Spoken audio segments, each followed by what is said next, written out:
Toujours dans le domaine des transports, flambée des prix dans le secteur suburbain à Libreville et ses environs, face à la spéculation entretenue par ces transporteurs qui augmentent les tarifs selon que bon leur semble, le président du syndicat libre des transporteurs terrestres du Gabon entreprend actuellement une tournée de sensibilisation sur les différents sites.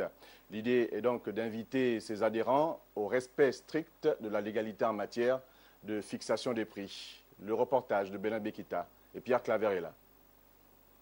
Dur d'emprunter un véhicule de transport à Libreville.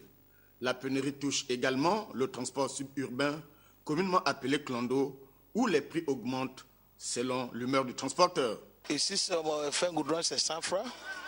Mosquée, c'est 200. Une augmentation, sinon une spéculation et un saucissonnage des trajets qui pénalisent des populations déjà économiquement faibles.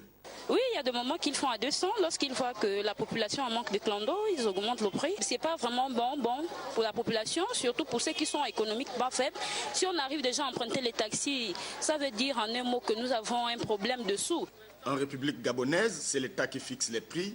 C'est le message que le président du syndicat libre des transporteurs terrestres du Gabon a livré ce matin à ses adhérents afin d'amener ceux-ci à la légalité. Cette tournée intercite a un objectif, c'est de rappeler à l'ordre certains sites où des adhérents s'étaient permis d'augmenter de manière anarchique et illégale les tarifs de transport. Si on augmente de manière anarchique et illégale, la victime à la fin, ce sont les populations gabonaises. Or, ce ne sont pas les populations gabonaises, et je le répète ici, qui sont notre cible. Notre cible, c'est le gouvernement. Les autorités compétentes réfléchissent sur la question à travers une commission de fixation et de révision de la grille tarifaire dans le domaine du transport.